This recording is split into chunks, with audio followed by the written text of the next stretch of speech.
Well, is this Texas? I mean, it's 10 degrees. 10 degrees. And we've got snow coming down. It's cold, man. And you know what I say to that? Screw this. I'm out of here. That's better. All right, well, guess where I am? I'm in a place where it's not 10 degrees. I'm in my happy place, right? Arizona. So this is going to be a great trip. Got a lot of things to do, and I have a surprise. So, in fact, this actually was a little bit of a surprise to me before I had the solid plans of what we were going to do when we came out. So, anyway, that's coming up. Another thing, I'll show you here. I brought the Manicore. That because there are some really trashy washes, such as the one I'm getting ready to go into, that the thinking just that the Manicore can discriminate and let's just see what happens, right? Maybe we can find some gold. There's been a lot of gold come out of this area that I'm getting ready to hunt. So we'll try it, see what happens. I'll get back with you as soon as I do find something, hopefully not trash. All right, we're looking at, I'm gonna try to zoom in on it. I don't know if I'm gonna find it. That's not a regular airplane. Hold on. Wow. Okay, right above that tree. There. Okay, this is just like some kind of a rocket. We're wondering if it's SpaceX. Or maybe it's something coming back into our atmosphere.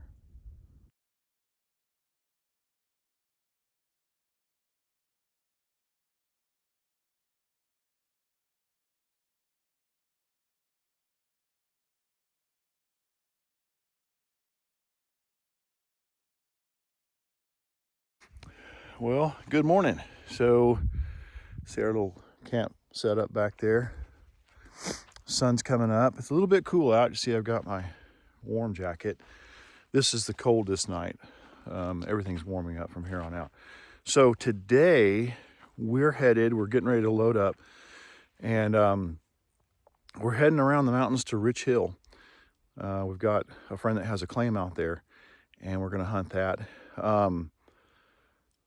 Got a surprise person that's going to be joining us today, actually one of his buddies too. So I don't want to say who it is yet. I'll show in the video once we get there. This is going to be really cool. We're hunting in an area where big gold has been found. Not a question whether it's there or not. It has been found. So now, will we find any? You know, that's just prospecting, right? But you know, we've got just as good a chance, actually a better chance, because we're there and we're going to be looking, right? Better chance than anybody else. So, all right, got to get loaded up, and I'll get back with you once we get out there.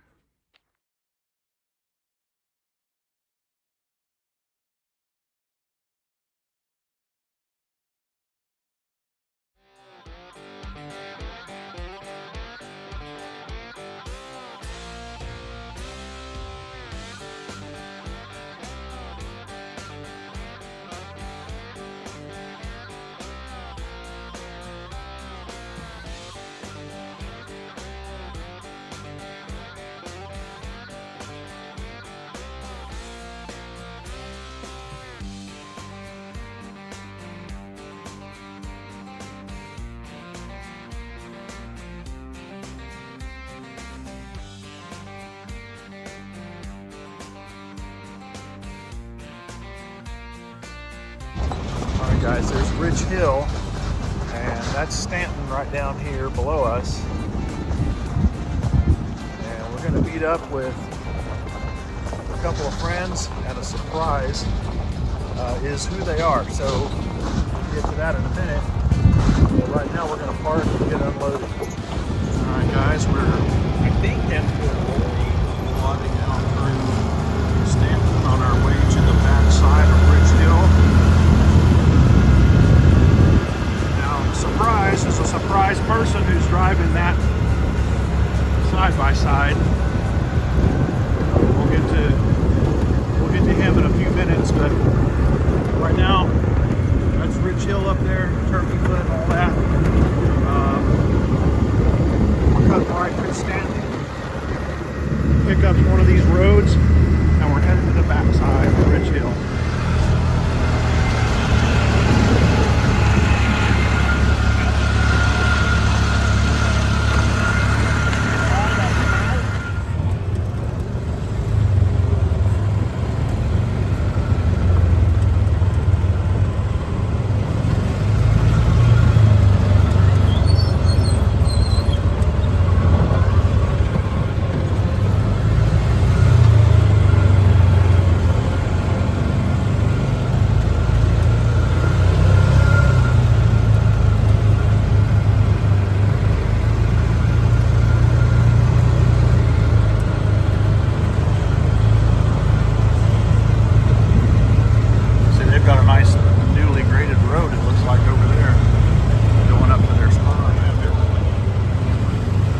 friend knows exactly where we're going, and this road that he's taking us on that we've never been on takes you exactly to the spot that we're going to be hunting, our buddy's claim. We're going to camp here tonight under the stars, no tent, but anyway, in a few minutes here we're going to be getting on the gold, right? We're going to be positive. We're going to be on the gold. Hey guys, well, I told you there was going to be a surprise, and this is the surprise. Kevin Hoagland. What about me? Well, Owen is surprising too, but in a different way. Right? Yeah, in a much different way. You know what? I don't like you standing up there. You move here. There. Oh, there. Oh, Now, there we go. yeah, see, now I look like I'm as tall as everybody. There you go. There we go. Well, so I'm sure everybody knows who Kevin is. So, but Executive Director of Development for the GPAA, world famous prospector.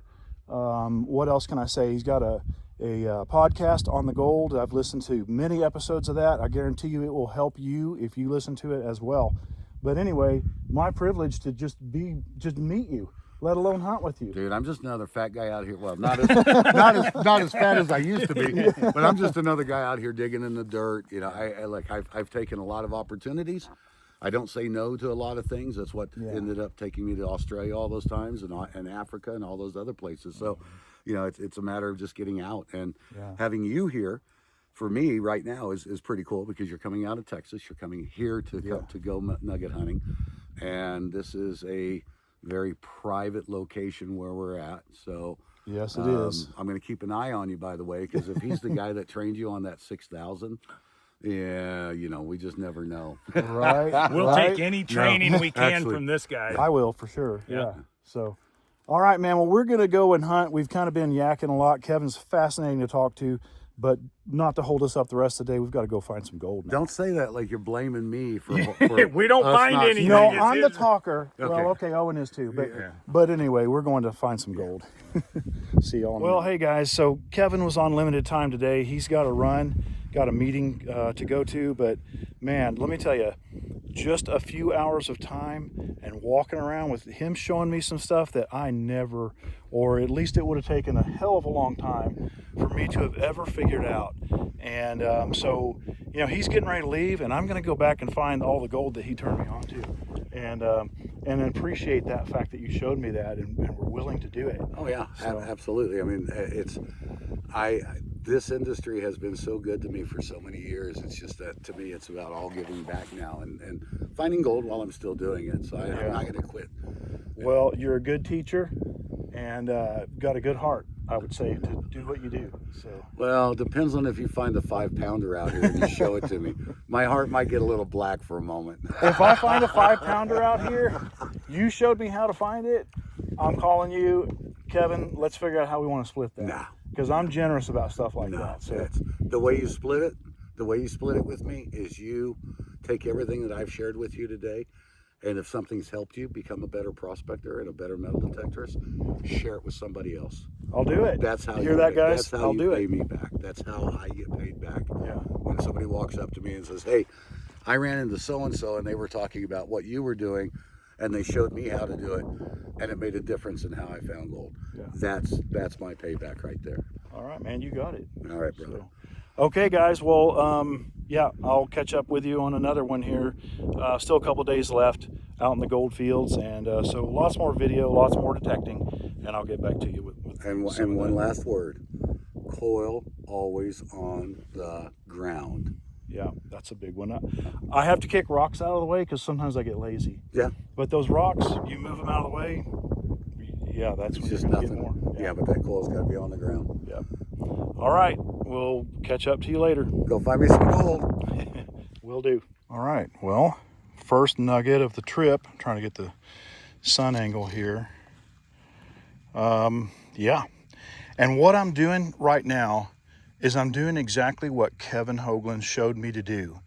So I could hunt all this stuff, and I don't want to show a lot. I could hunt all this stuff just randomly, trying to cover every inch of this ground. But instead what I'm doing is I'm following the water. That's what Kevin told me to do. And he's had, I'm not sure how many podcasts and videos talking about the same thing. But I'm just going right behind these rocks where this water would have to stop and change course and slow down and all that. And that's where things drop out, right? like that nugget right there. So thank you, Kevin. Because of what you showed me, I'm going to be able to narrow things down a lot better than I would have before.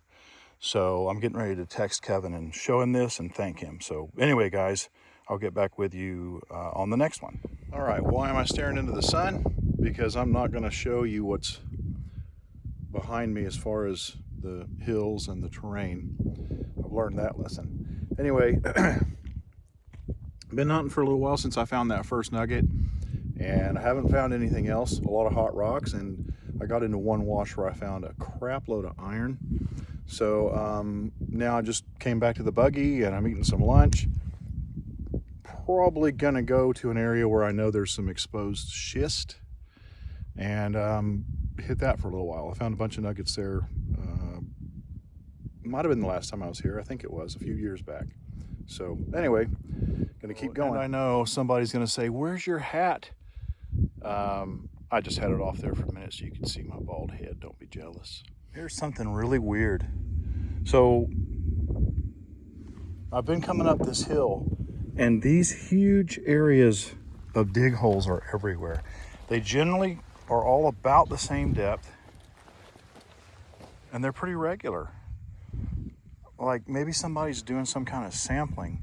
And Owen said he thought maybe they're trying to get down to the schist, which that makes sense too. But yeah, these are large areas. Like somebody really put in a lot of work here. And I keep looking and thinking, well, is this maybe some kind of animal diggings? It's not going to be pigs or javelinas, out here because they root. So generally you may have a hole, but it'll be more of like a little mini trench. In this case, it looks like somebody was up here with a post hole digger or a sharpshooter just digging kind of precise holes. But anyway, really weird. All right, I've got my headphones, so you may or may not be able to hear the detector. So I got a faint signal.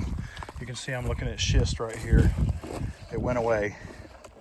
Actually, it didn't totally go away. There's more signals in there, but look, that chunk, I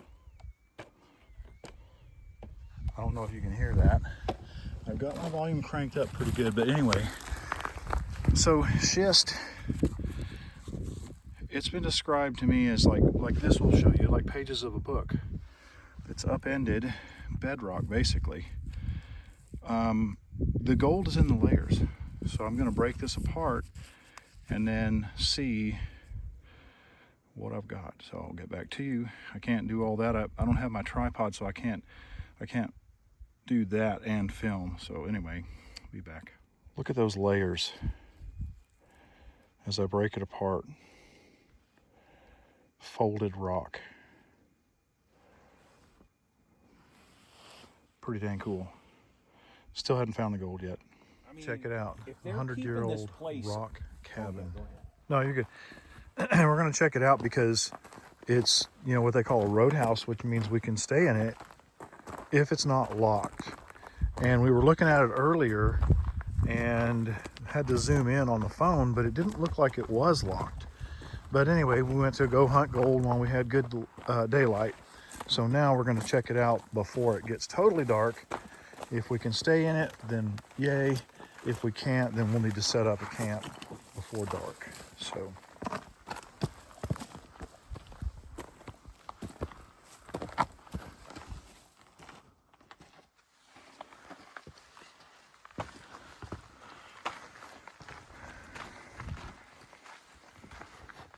Knock, knock.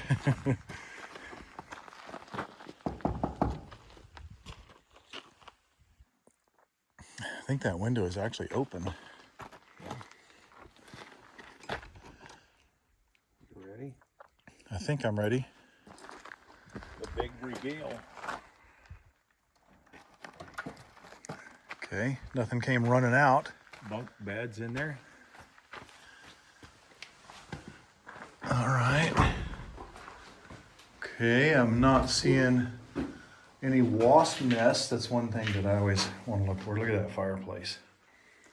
Calendars turn to the recent month. February 2025. Okay. Not really seeing any signs of rodents.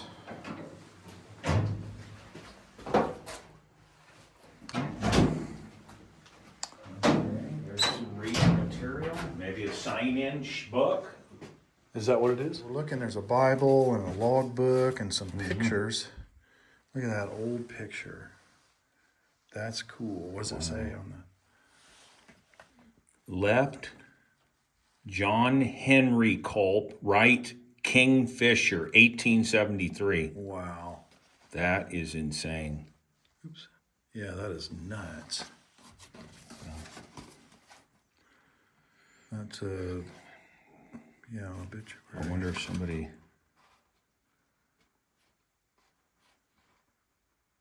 1943, died 2017. Okay. I don't know why they left that there.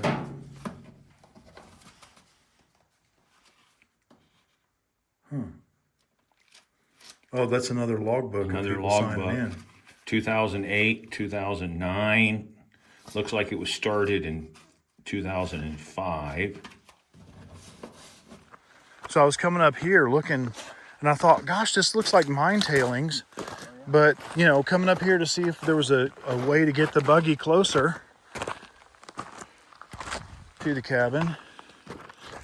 And I'm looking at these tailings. I'm like, good grief, this is serious business. And I saw this giant boulder, or a couple of them. And then I see coming around, look at this. Look at that.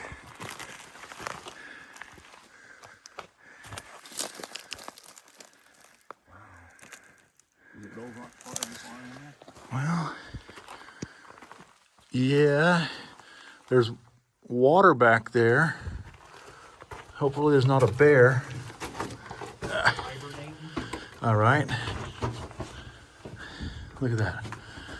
Is that a tree root? No, it's a stick.